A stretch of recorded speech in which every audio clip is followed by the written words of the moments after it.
पात्र दया ठेविता घडे महापुण्य राशी। नमस्कार माझा सद्गुरु ज्ञानेश्वरासी। पुंडलिकावरती विठ्ठल श्री ज्ञानदेव तुकाराम रामकृष्ण हरी। रामचंद्राय नमः। श्री गुरुभ्यो नमः। सीतारामचंद्राय नमः।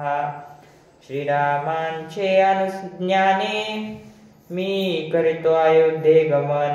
परी तेथे श्रीरामा वांछून मी अयोध्या भुवन वसेना।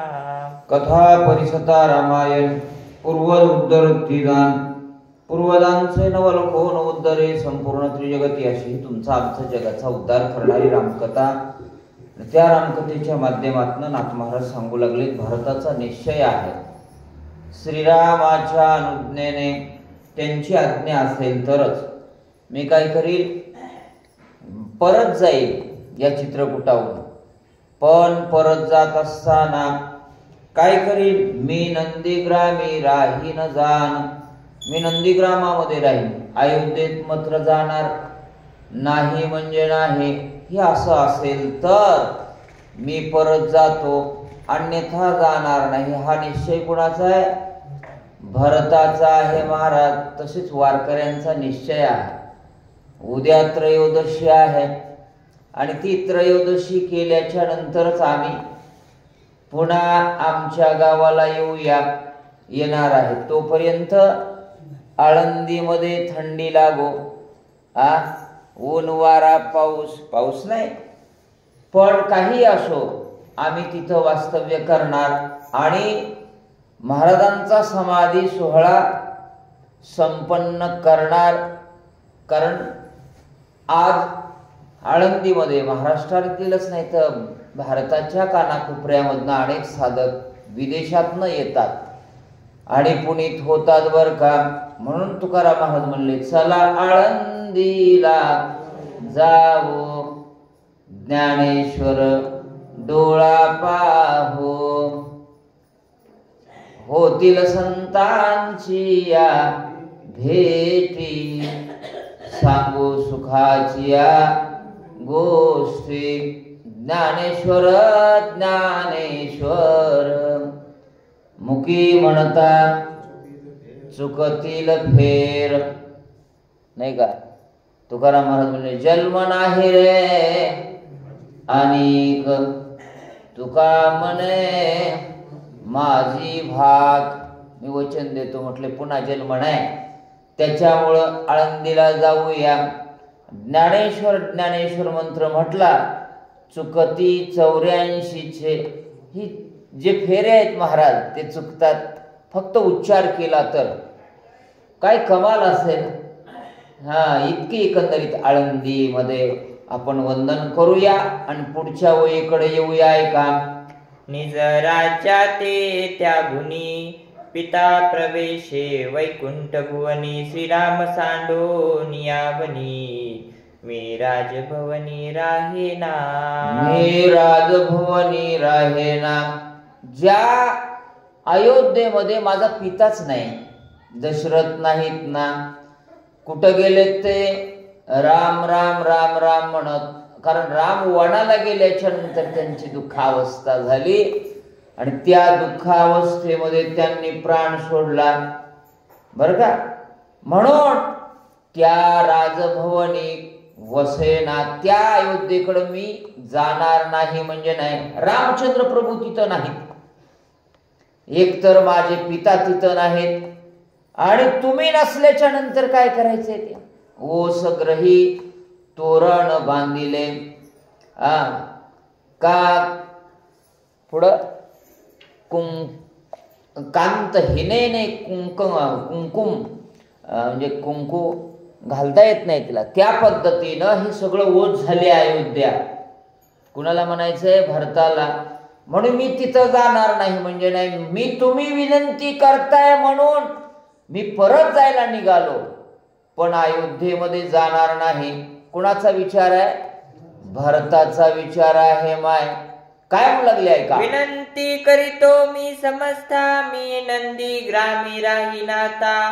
अयोध्या राज्यभार तत्वता होईन चालविता तेथोनी. होईन चालविता तेथोनी.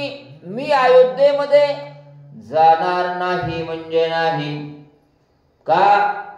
मला तिथं रुचीच नाही ना.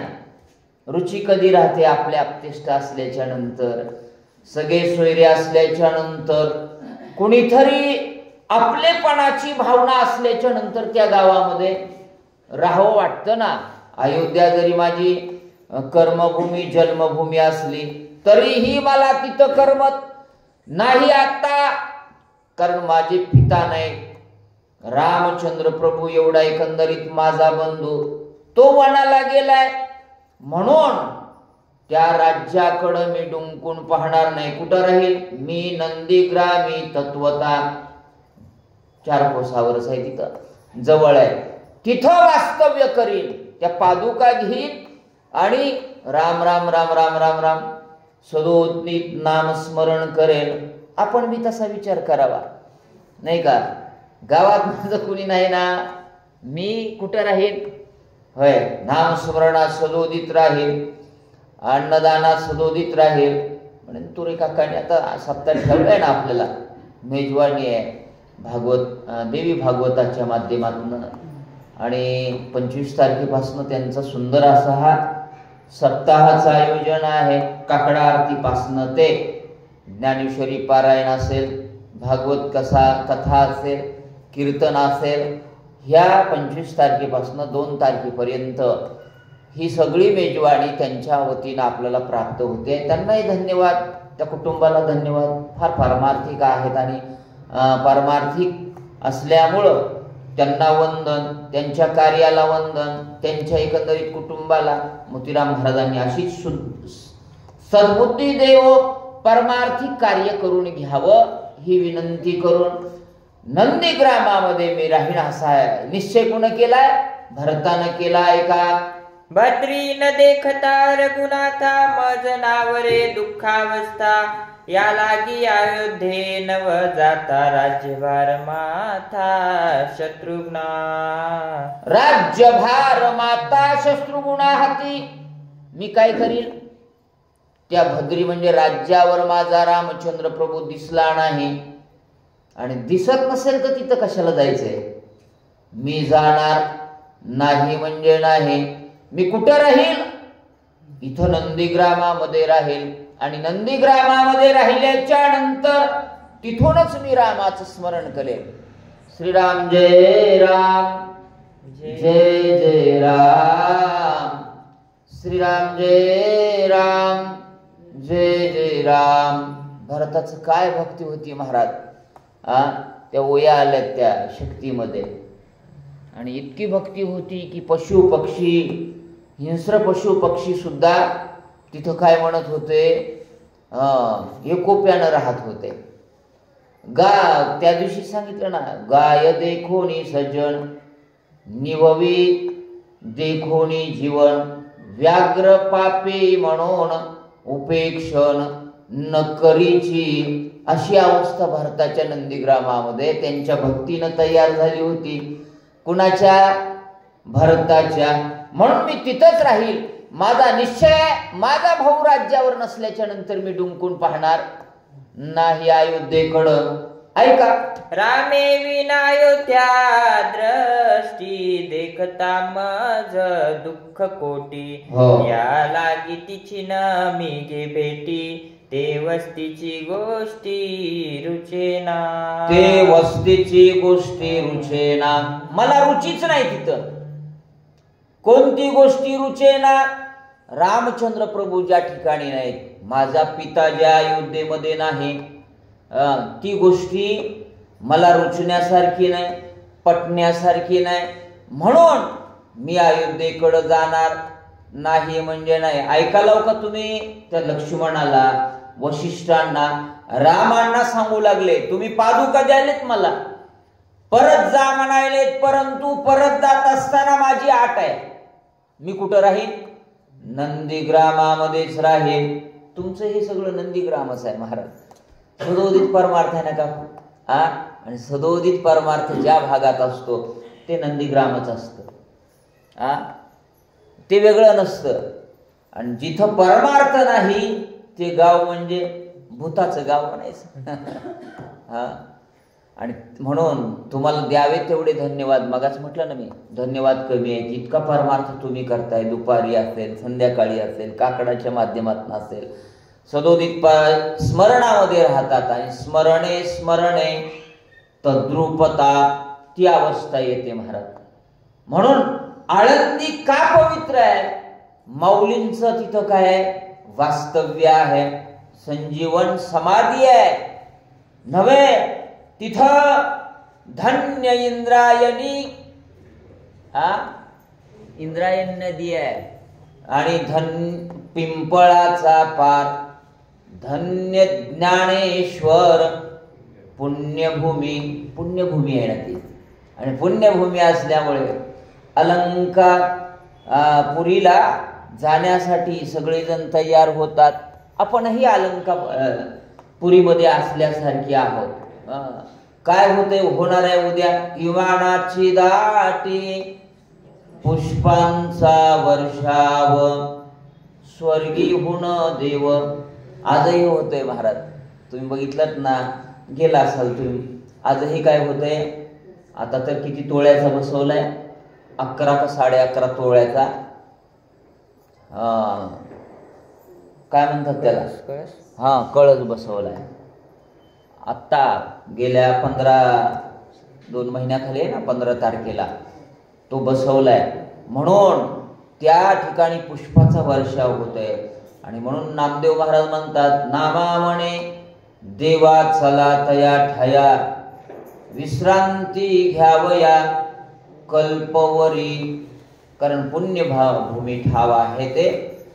ऐका, पादुकांचा प्रताप पूर्ण, अयोध्याकडे पाहिल कोण.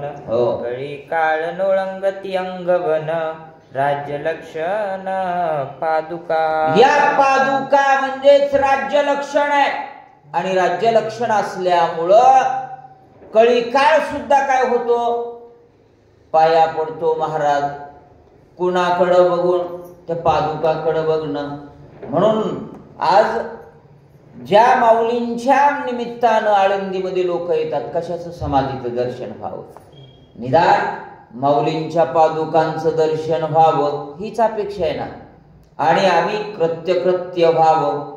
आणि त्यासाठी या पादुका मला प्राप्त झाल्यात, भरत म्हणू लागले. आणि परत या पादुका प्राप्त झाल्याच्या नंतर मी आता इथं थांबणार नाही, अयोध्येकडे जाणार नाही. हे सगळं राज्य कुणा हाताने करणार आहे? शत्रुघ्ना हाती राज्य कारभार करणार आहे. मी मात्र स्मरणामध्ये राहणार आहे. माझा भाऊ गेला ना वनाला, त्याच पद्धतीचं आचरण मी नंदीग्रामामध्ये राहून करणार आहे. भारताचा विचार आहे महाराज. ऐका, राम पादुका ऐकता करणी, यम काळ येती लोटांगणी, इंद्रादिक लागती चरणी, राज्यलक्षणी पादुका. राज्यलक्षणी पादुका. काय या पादुकांचा महिमा किती आहे? तर यमकाळ येती लोटांगणी, यमाची सुद्धा ताकद नाही त्यांनी आमच्याकडे बघायची, तुमच्याकडे सुद्धा बघायची यमाची ताकद नाही. अलगद नेतो तुम्हाला, बरं का. जे परमार्थ आहेत ना, फुलासारखं नेतो महाराज त्यांना. आणि जे परमार्थात नाही त्यांना मारिती तोडीती यमाचे बहुसाल. किती साल? बहुसाल. तिथं परीक्षा असते. तुम्हाला मात्र विमानच. माऊलीला विमानच आहे किंवा आता जे मोतीराम महाराज गेले विमानात गेले महाराज. तुकाराम महाराज गेले सदेह वैकुंठाला विमानात गेले. तसं विमानच येतं पारमार्थिकाला, त्याला इजाच होऊ देत नाही. देवाचा अंश आहे ना तो. म्हणून त्या पादुकांच्या चरणाचा महिमा मला माहित आहे. ज्यांना ज्यांना देवाच्या चरणाचा महिमा कळाला ना, ते दुसरीकडे जातील का? नाही, दुसरीकडे जातच नाही. सदोदित ते काय करतात? तर देवाचं भजन पूजन करतात महाराज. अन्यथा भाग्यवंता घरी भजन भजनच पूजनच असतं, हरिपाठ असतो. तुमचा हरिपाठ आम्हाला खाली ऐकू येते म्हणलेला, रुच्या म्हणलेल्या जे जे म्हणतायत ना तुम्ही ऐकू येतो ना महाराज, पूजनच असतंय.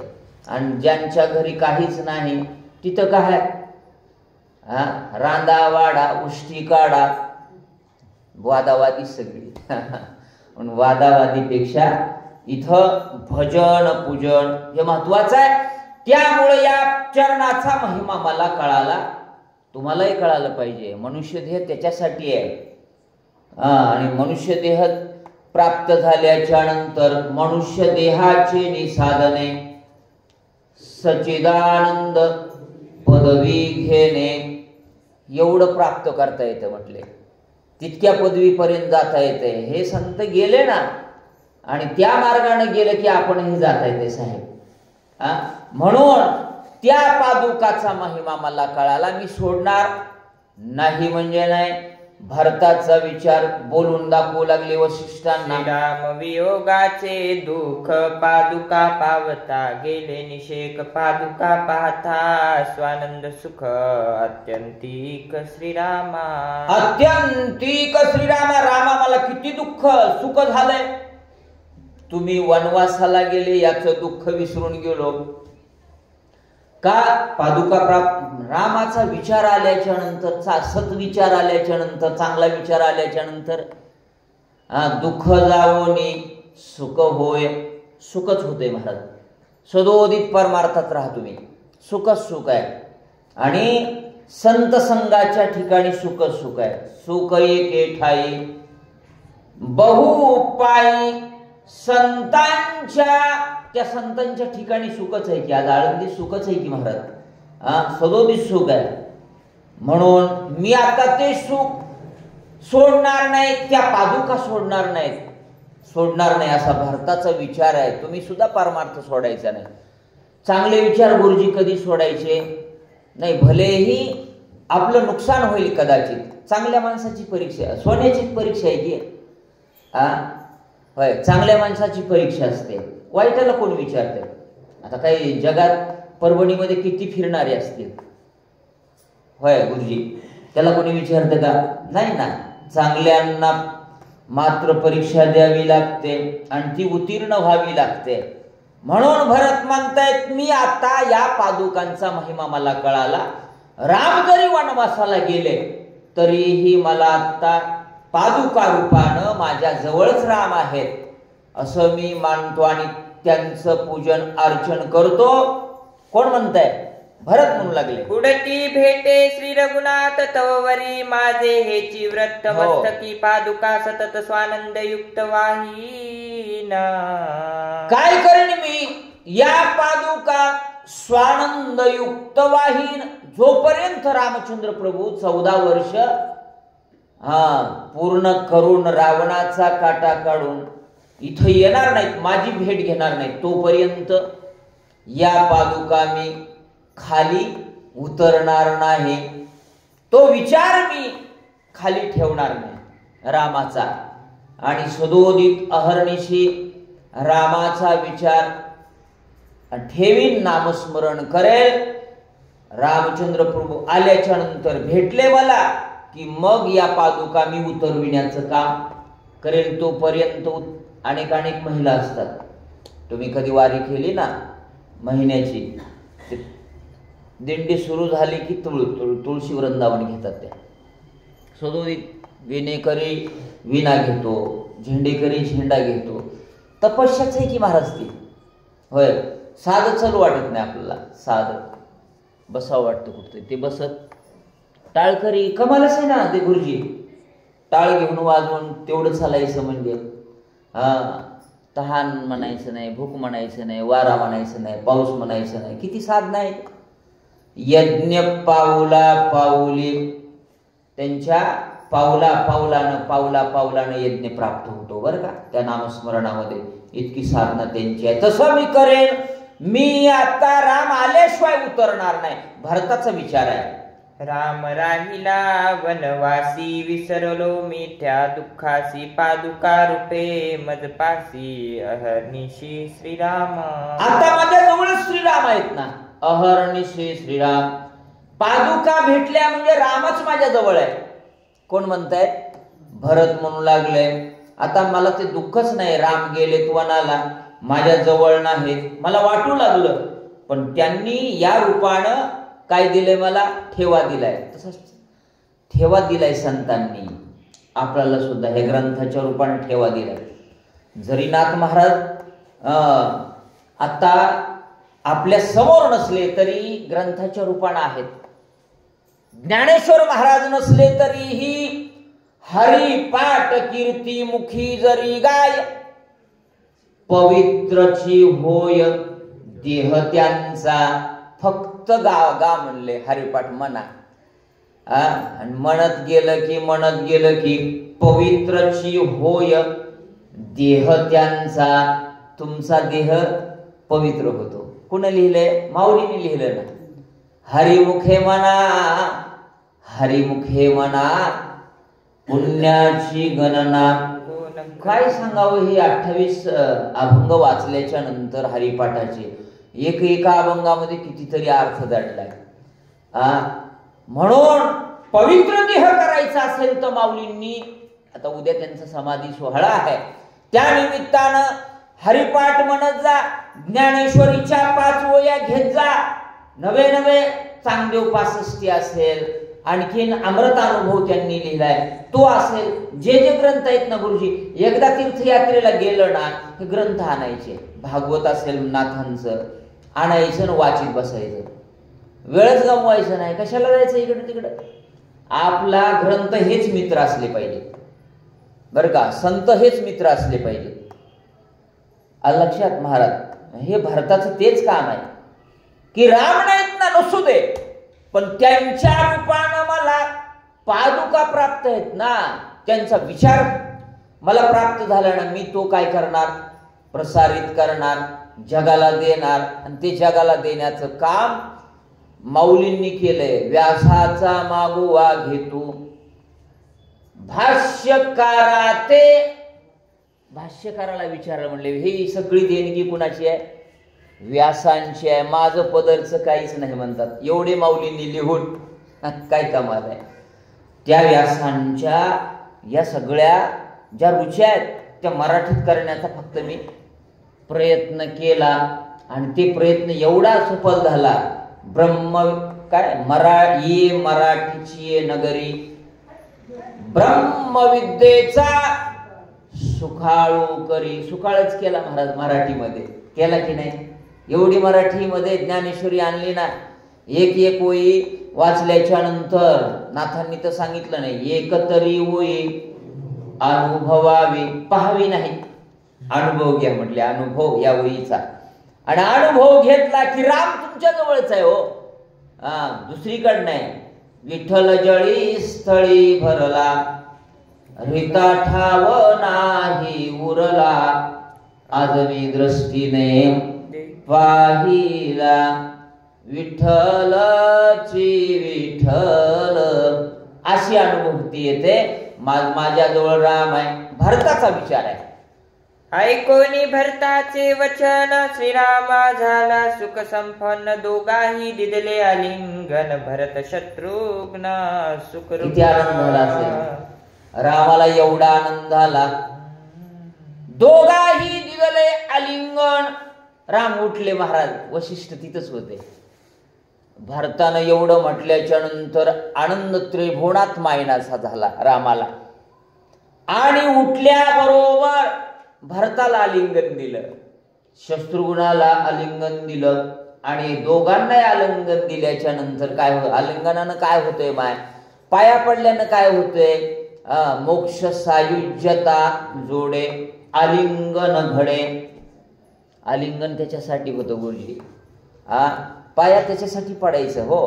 त्याच्यातले गुण माझ्यामध्ये आले पाहिजेत, त्यांचे विचार माझ्या डोक्यामध्ये गेले पाहिजेत. सद्विचार येण्यासाठी संतांच्या पाया आहे. देवाच्या पाया का पडायचंय? देवा दुर्गुण जाऊ दे, आणि माझ्याकडं काहीतरी चांगले गुण येऊ दे, याच्यासाठी पाया पडायचं. सकाळी सकाळी कशाला हनुमंताचं दर्शन घ्यायचं? विद्यावान गुणी अति चातुर. मला चतुर बनव, विद्यावान बनव, नव्हे तुझ्यासारखं कार्य करण्याची बुद्धी माझ्याजवळ येऊ दे. काय याच्यासाठी देवाचं हे सगळं आहे ना, पूजन भजन नाही का, किंवा सुख तरी निदान आपल्या जीवनात यावं याच्यासाठीच आहे ना. म्हणून रामचंद्र प्रभूंना आनंद वाटला. उठले, दोघांनाही आलिंगन दिलं. भरताला आलिंगन दिलं, शत्रुघ्नाला आलिंगन दिलं. किती आनंद झाला असेल. मोठ्यानं जरी नावानं हाक मारलं ना, तुम्हाला खासदारांना नावानं हाक मारू द्या, 15 दिवस सांगते खासदार मला बोलले, मला म्हणले इकडे म्हणले. होय, खासदार साधा बोलू द्या, विसरते का? हे तर देव आहेत. इतका आनंद झाला. किती झाला? 14 वर्षी 14 दिवशी मी येईन नेमेसी, संदेह न धरावा मानसी मी तुझ पाशी निभ्रांत. भरता काही चिंता करू नको. 14 वर्ष 14 दिवशी मी येईन नेमेसी, नक्कीच तुला भेटायला. मी आश्वासन दिलं रामांनी, तू आता निभ्रांत राहा, तुला भेटेल म्हणजे भेटेल. म्हणून आनंद वाटला भरताला. राम येतो म्हटले ना, किती आनंद झाला असेल. होय, देव तुमच्याकडे येतो म्हटला, एखादा संत तुमच्याकडे येतो म्हटल्यास आनंदच आहे ना. आता सप्ताहाच्या निमित्तानं तुमच्याकडे सगळा आनंदच आहे की. 8-10 दिवस सदोदित आनंदाचीच अनुभूती आहे महाराज. परमार्थामध्ये आनंदच आहे, आणि तो आनंद शब्दात सांगण्याच्या पलीकडचा आहे. काय द्यावे त्यासी भावे उत्तराई, ठेविता पायी जीव थोडा. इतका आनंद आहे. म्हणून तो आनंदाची अनुभूती आली बर का भरताला. रामानी 14 वर्ष 14 दिवसानं मी नक्की येतो तुला भेटायला असं म्हटल्याबरोबर किती आनंद झाला. ऐका. बंधू बंधूस झाला ऐक्य भाव, बंधू बंधूसी प्रेमापूर्व, या लागी चित्रकुटासी बांधव नावे ठेविले नाव श्रीरामे. म्हणून नाथ महाराज म्हणू लागले, चौघाही बंधूचा ऐक्य भाव झाला त्या चित्रकूटावर. चित्रकूट बघितला ना तुम्ही. आणि तिथं ऐक्य भाव झाल्यामुळं त्या पर्वताला किंवा त्या ठिकाणाला बंधूचा ऐक्य भाव, बंधू प्रेम किंवा बांधव हे नाव पडले तिथं. त्या चित्रकूटाला दुसरं नाव काय? बांधव असं म्हटलं जातं. नाथ महाराज म्हणतात, एवढं ऐक्य आलं, क्रोधामध्ये आले होते आणि ते क्रोध गेला, सुख झालं, म्हणून त्या चित्रकूटाला बांधव असं म्हणतात. आताही जा बंधूशी एकात्मता चित्रकुटी आली, हाताया लागी बांधव हे नाम तत्वता स्वभावता चित्रकुटा. स्वभावता चित्रकुटा, या लागी बांधव हे नाम तत्वता. याच्यासाठी बांधव असं नाव ठेवलंय त्या चित्रकूटाला बरं का. चौघही बंधू एकत्र आले, द्वेष गेला, विषमता गेली, ऐक्य भाव झाला. आणि एकत्र जे भाऊ आहेत ना, आताही विचारानं ती गाव जिंकतात बर का. आजही पहा, गावागावामध्ये एखादं कुटुंब असतं, एकत्र विचारानं वागणार, भाऊ भाऊ असतात एकत्र वागणारे, त्यांचे विचार गावाला आदर्श ठरतात महाराज. काय, आणि आदर्श विचार ठरणारं कुटुंब असावं. आजही आम्ही एकत्र आहेत बर का.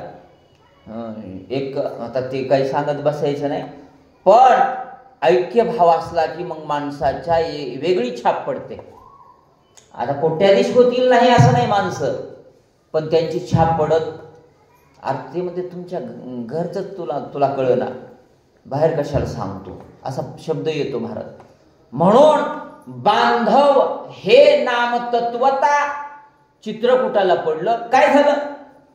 लागोनी श्रीरामांच्या चरणा, बंधोनी जानकी लक्ष्मणा, तिघी करोनी प्रदक्षिणा, भरत शत्रुघ्ना उल्लासू. एवढा उल्हास झाला, एवढा उल्हास झाला. होय, लागले चरणाला, रामाचे चरण पकडलं सीतेच्या चरणाला लागले आणि वंदन केल्याच्या नंतर आता म्हटले मी कुठं नंदीग्रामाकडे जातो. एवढ्या उल्हासानं निघाले. दुःख गेलं, आनंद झाला. आणि आनंद झाल्याच्या नंतर आता हे सगळे वारकरी जे आहेत ना आनंदानं गावाकडे येतात. वर्षभर त्या माऊली ज्ञानोबा माऊली तुकाराम या निनादामध्ये रिचार्जच होता. तो जसं मोबाईलला काय लागतंय तसं रिचार्ज होतात. आणि सदोदित त्या गावात रामायण चालवतात, कीर्तन भजन पूजन करतात. वारीच्या माध्यमातून एवढं त्यांच्याकडे घडतं. तसं प्रदक्षिणा घातली, नतमस्तक झाले आणि नतमस्तक झाल्याच्या नंतर आनंद झाला. परत येण्यासाठी श्रीराम पादुका ठेवून शिरी दोघे बैसले रथावरी निशाणीत राहटल्या भेरी निज गजरी निघाले. गजरामध्ये निघाले आणि एवढ्या गजरामध्ये निघाले की पादुका ठेवल्या भरताना आपल्या डोक्यावर. शत्रुघ्न भरत रथावर बसले. रथावर बसल्याच्या नंतर ध्वज पताका लावलेल्याच होत्या रथाला. त्याही एकंदरीत गजरामध्ये जे जे उपस्थित होते त्या उपस्थितामध्ये रामचंद्र प्रभू की जय या पद्धतीच्या गर्जना केल्या आणि गर्जना करून निघाले महाराज अयोध्येकडे जाण्यासाठी, नंदीग्रामाकडे जाण्यासाठी. काय करू लागले? श्रीरामे निज माता दिल्या सुखरूपता त्याच्या चरणी ठेवून या माथा त्याही समजता मातांना जाऊ वाटणं गेलं ना. कोणत्या आईला जाऊ वाटतं? वनाला राम चाललेत आणि वनाला राम जात असताना कौशल्या ही आल्या होत्या. परत जायचं म्हटल्याच्या नंतर जाऊ वाटणा गेलं. दुःख होऊ लागलं ना. 700 माता असतील, तिघी पैकी काही आल्या नव्हत्या, त्यांनाही दुःख होऊ लागलं. किती दुःख होऊ लागलं नाथांनी त्याचं वर्णन केलंय. तू निघता बारे वना मज आला प्रेम पाना कोणाशी पाजो रघुनंदना निज वदना मज दावी. इतक्या रडू लागल्या की रामा तू परत जाऊ नये याच्यासाठी आम्हाला दुःख होते. आणि मग संबोखिल्या, समजून सांगितलं रामानं, तरीही दुःख होऊ लागलं. मी मागे एकदा वही सांगितली होती तुम्हाला किती दुःख होऊ लागलं कौशल्यला. पुच्छ तुटलिया साप, सांगा. पुच्छ तुटलिया साप सुरोळी. त्याच्या अगोदर एक आहे काटा रुतलिया फणी कपाळे. पुच्छ तुटलिया साप सुरोळी जेवी जळावे गळी मासोळी तेवी तळवळी कौशल्या.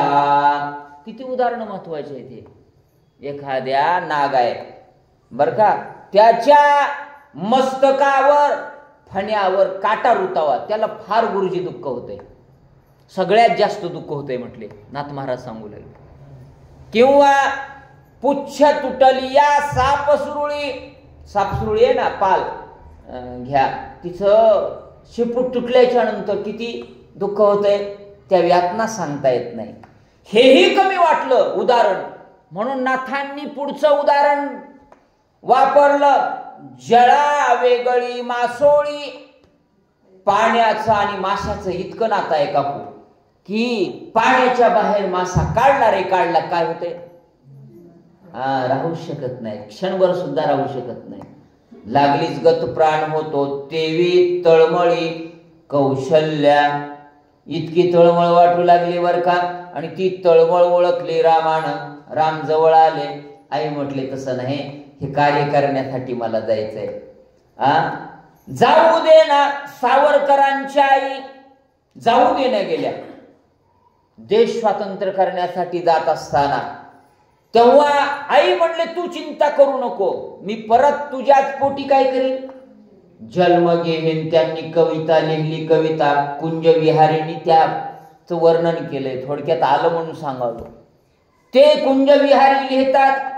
सावरकर काय तिकडं जात असताना त्यांची काय अवस्था झाली मणिधीर घरी शोक आवरे जननी भेटेन 9 महिन्यानी तेचा कर सरकारांचे नच काळीज उलटे त्यांचे परिशर्मिंदे अन्नाचे तुझ पासोनिया नेतील मज ओढोनी भेटेन 9 महिन्यानी आई तू चिंता करू नको. हे बाप हे इंग्रज सरकारचे लोक आहेत ते मला नेल्याशिवाय राहणार नाहीत म्हणजे नाहीत पण तुला मी आश्वासन देतो की तुझ्याच पोटी 9 महिन्यानं जन्म घेईल म्हणजे घेईल. शोक करू नको किती वेळ असा शोक करीशी गयासला दे निरोप मज जायाला. शोक करू नको वेळ गमवू नको बर का आई. म्हणून फार सुंदर लिहिली आहे ती कविता. सगळी कविता मला पाठ आहे पण आपल्याकडे तेवढा वेळ नसतो. आईंना संबोकलं सांगितलं समाधान केलं रामांनी. म्हटले मला एवढं कार्य करण्यासाठी जाऊ द्या ना तुम्ही परत जा. आई जाईना गेल्या काय केलं निज गजरी अति उल्लासी भरत आला प्रयागासी भेटोनिया भरद्वाजासी वृत्तांत त्या पाशी सांगितला. आईंचं समाधान केलं. भरत शत्रुघ्न आता मजल दर मजल करत परत निघाले अयोध्येकडं नंदीग्रामाकडं. आणि अयोध्येकडे जात असताना पुन्हा एकदा भारद्वाज ऋषीचा आश्रम लागला. भारद्वाजांनी पाहिलं कुणाला भरताला पाहिलं शत्रुघ्नाला पाहिलं. महाराज ब्याळत द्याले आता एवढी एक वही घेऊ कुठं आलंय ते मला सांगा. मी लय विद्यार्थ्याला शिकवतो महाराज त्याच्यामुळे मला कळतंय श्रोत्यांचा काय असं म्हटलंय की वक्त्याला कळावा श्रोत्यांचा संताप डॉक्टरला कळावा ताप. आता 8:45 झालेत थंडी वाजायला तुमची जेवण राहिलेत बार्शीचे म्हणून 2 किती वया झाल्यात ते सांगा मला एकदा आकडा सांगा म्हणजे कळलं. 60 बरोबर आले की मग महाराज मग त्याच वेळेस थांबू द्या. इकडं आले ना आल्याच्या नंतर भारद्वाज ऋषीचं दर्शन घेतलं. भारद्वाज ऋषींना आनंद वाटला ना ज्या अर्थी परत भरत निघाला. अगोदर क्रोधात होता निघाला ना आनंद झाला. माय तुम्हालाही सोडायचं म्हणल्यास किती आनंद झाला. होय तसं नाही पण वेळ महत्वाची आहे. याच ठिकाणी आपण आता 60 कारण की पुढं 2-3 दिवस घ्यायचं आहे आपल्याला हे त्याच्यामुळं लवकर न जाता आरामशीर जायचंय 2-3 दिवस एवढाच अध्याय आहे काकांनी सांगितलंय. त्यामुळे इथंच थांबूया. बोलिलेले कुरेवेळी वा पुढी उत्तरी करा क्षमा अपराध. महाराज तुम्ही सिद्ध पुंडलिकावरती हरी विठ्ठल श्री ज्ञानदेव तुकाराम रामकृष्ण हरी नाही का